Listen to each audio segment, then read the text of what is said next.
عايز اسالك سؤال، وقبل ما تكمل معايا الفيديو محتاج منك اجابه دلوقتي وانت بتتفرج عليا. هل تعتقد ان في يوم من الايام ممكن الذكاء الاصطناعي يبدا ان هو يستخدم صوتك او يستخدم صورتك اللي انت بتطلع بيها على منصه اليوتيوب كادوات يقدر اي حد يستخدمها من الذكاء الاصطناعي؟ هفهمك الموضوع بشكل اوضح. يعني بمعنى اصح، في اصوات كتيره جدا ممكن تستخدم في الذكاء الاصطناعي، وفي صور كتيره جدا ممكن تقدر ان انت تستخدمها في الذكاء الاصطناعي، وممكن ان انت تقدر انك تعمل فيديوهات كامله او فيديوهات تبقى قائمه بشكل كامل على الذكاء الاصطناعي. هل تعتقد في يوم من الايام ان ممكن صوتك يبقى من ضمن الاصوات المستخدمه في الذكاء الاصطناعي، او صورتك اللي انت بتطلع بيها جوه الفيديوهات بتاعتك على منصه اليوتيوب يقدر ان الذكاء الاصطناعي يستخدمها؟ عايز وجهه نظرك تنزل دلوقتي تكتبها لي تحت في الكومنتات. انت ليه بتسال السؤال ده يا عم هشام؟ انا هقول لك. في اشعار دلوقتي بدا ان هو يظهر عند جميع منشئين المحتوى تقريبا في استوديو يوتيوب، سواء من الموبايل او حتى من جوجل كروم. يمكنك الان اختيار ما اذا اردت السماح للشركات الخارجيه باستخدام محتواك لتدريب نماذج الذكاء الاصطناعي في اعدادات استوديو اليوتيوب ضمن التدريب الخاص بالجهات الخارجيه. وهنا هو يقصد الجهات الخارجيه، يقصد بيها اللي هي شركات الذكاء الاصطناعي. هنا اليوتيوب دلوقتي بيعتمد بشكل كامل، او بمعنى اصح بيحاول ان هو يدعم شركات الذكاء الاصطناعي بشكل كبير جدا، بما انه هو خلال اصلا الفتره الاخيره بقى بيعتمد على الذكاء الاصطناعي بشكل كبير قوي. خليني اقول لك بس ان الذكاء الاصطناعي خلال الفتره الاخيره بدا ان هو يتطور بشكل كبير جدا، وبدا حرفيا ان هو انت ممكن تعتمد عليه في كل حاجه، سواء انشاء فيديوهاتك، سواء انشاء حتى السكريبت بتاع الفيديو اللي انت ممكن ان انت عايز ان انت تعمله على قناتك على اليوتيوب، سواء كان حتى ان انت تاخد منه افكار لفيديوهات انت عايز تعملها لقناتك، ممكن ان انت تعتمد عليه بشكل كامل. هديك مثال بسيط جدا للي انا بقوله. انا مثلا هنا دلوقتي انا كاتب له ايه؟ كاتب له اريد سكريبت الفيديو على اليوتيوب يتحدث عن زياده المشاهدات في يوتيوب مع التركيز على العوامل الاساسيه التي يعتمد عليها اليوتيوب في اقتراح الفيديوهات. وهنا قال لي بالتاكيد اليك سكريبت فيديو على اليوتيوب يتحدث عن زياده المشاهدات مع التركيز على العوامل الاساسيه التي يعتمد عليها يوتيوب في اقتراح الفيديو. وهنا اعطاني المقدمه بتاعه الفيديو اللي انا اقدر ان انا اقدمها في بدايه الفيديو، او اللي انا اقدر ان انا اقولها في بدايه الفيديو. الحاجه الثانيه بدا ان هو يديني الجزء الاول اللي انا اركز عليه، اللي هو اهميه تحسين محركات البحث او السيو على اليوتيوب. الحاجه الثانيه او الجزء الثاني معدل التفاعل، وهنا كان بيركز على الاعجابات وبيركز على التعليقات وبيركز على معدل المشاركه وبيركز على مده المشاهده او متوسط مده المشاهده بمعنى اصح. وبيديني طبعا مع كل حاجه من دول بيديني كل حاجه بشكل تفصيلي، او ايه الحاجه اللي انا اقدر اعتمد عليها في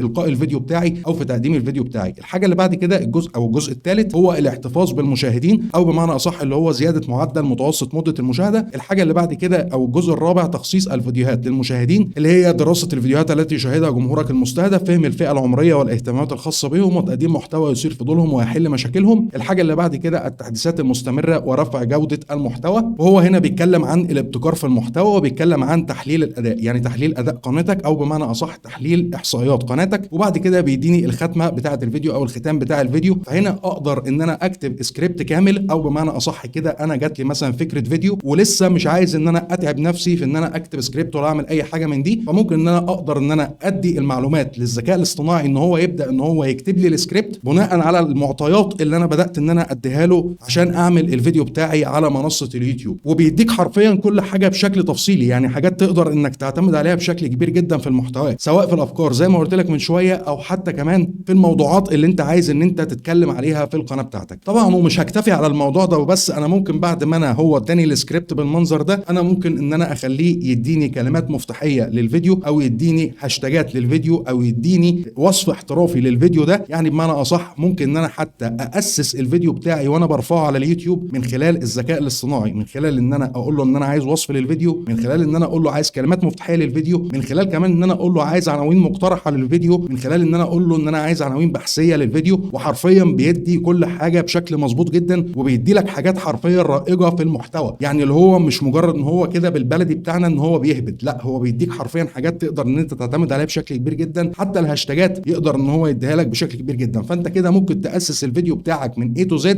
حرفيا كله بالذكاء الاصطناعي. وطبعا مع الاعتماد الكامل من اليوتيوب في خلال الفتره الاخيره على الذكاء الاصطناعي ودخول اليوتيوب ودعم اليوتيوب للذكاء الاصطناعي، بدا ان هو هنا بيقول لك ان هو عايز ان هو يسمح للشركات الخارجيه المقصود بها الذكاء الاصطناعي او شركات الذكاء الاصطناعي ان هي تستخدم نماذج من المحتوى بتاعك، او بمعنى اصح عايز يدرب الذكاء الاصطناعي على المحتوى بتاعك انت. يعني ياخد نماذج من فيديوهاتك ويبدا ان هو يدرب عليها الذكاء الاصطناعي. يعني بمعنى اصح ممكن الشركات دي تبدا ان هي تاخد الفيديوهات بتاعتك وتبدا ان هي تستخدمها كنماذج للذكاء الاصطناعي او كنماذج لاي حد تاني يقدر ان هو يستخدمها سواء صوت او صوره، ويقدر ان هو يبقى متاح للذكاء الاصطناعي بشكل طبيعي. يعني يعني ممكن ان انت تلاقي نفسك مثلا صوتك طالع عن طريق الذكاء الاصطناعي او صورتك طالعه بتتكلم عن طريق الذكاء الاصطناعي، وهو ده المقصود بالموضوع ده. لان هو معلش عايز يدرب الذكاء الاصطناعي على المحتوى بتاعنا. ليه؟ ما هو عايز يدربه عشان يقدر ان هو يستخدم سواء صوت او صوره او حتى كلام بيتقال في الفيديو على الذكاء الاصطناعي يقدر ان اي حد يستخدمه. فانت هنا ليك كامل الحريه. هل انت عايز ان انت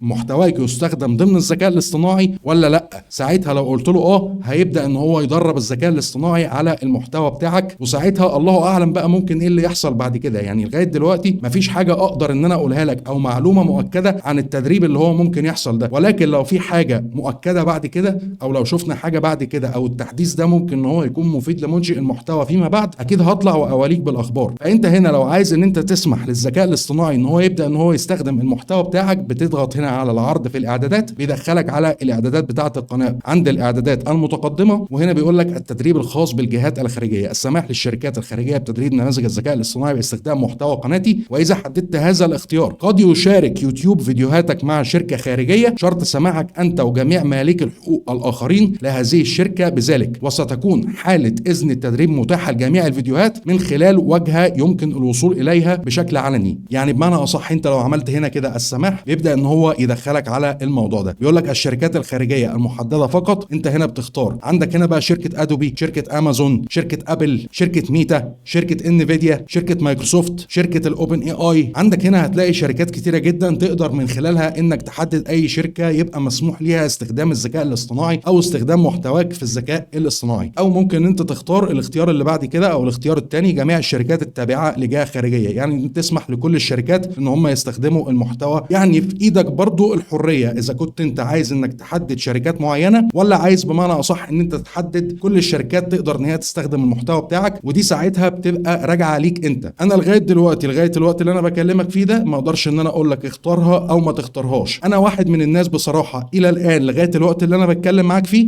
انا مش هختار السماح. ليه مش هختار السماح؟ لان انا مش عايز ان المحتوى بتاعي يبدا ان هو يستخدموه في الذكاء الاصطناعي، دي حريه شخصيه. ولكن انا لو لقيت في يوم من الايام ان الاختيار ده هيبقى مفيد لمنشئ المحتوى ولازم جميع منشئين المحتوى يختاروا السماح لشركات الذكاء الاصطناعي باستخدام المحتوى، ساعتها هطلع اعمل لك فيديو واشرح لك كل حاجه بالتفصيل. لكن انت دلوقتي في الوقت الحالي انت عايز تختار نعم مفيش مشكله، عايز تختار لا مفيش مشكله، بترجع لك انت كمنشئ محتوى. لو انت مش عايز ان انت تعمل اي حاجه خالص، انت ممكن ان انت تضغط على تجاهل بشكل بسيط جدا. ولو حابب انك ترجع لها تاني او حابب ان انت ترجع للاختيار ده، بتنزل على الاعدادات هنا بالمنظر ده، بتختار القناه، ومن القناه بتيجي على الاعدادات المتقدمه، بتنزل تحت شويه بالمنظر ده وبتضغط على علامه الصح وبتحدد الشركات اللي انت عايزها او بتحدد جميع الشركات وبتعمل حفظ. يعني الموضوع الى الان الموضوع لسه مبهم، الموضوع لسه ما فيش حاجه صريحه ولسه ما شفناش نماذج بدات ان هي تستخدم في الذكاء الاصطناعي من منشئين المحتوى. هو ده كان يبقى الفيديو بتاع النهارده اللي انا حبيت ان انا اعرفك فيه الاشعار ده ظهر ليه وايه معنى الاشعار ده، وتاكد بنسبه 100% ان الموضوع ده لو هيبقى مفيد لمنشئ المحتوى فيما بعد هطلع اعمل لك فيديو واشرح لك كل حاجه بالتفصيل. لو عندك دلوقتي اي استفسار او عندك اي سؤال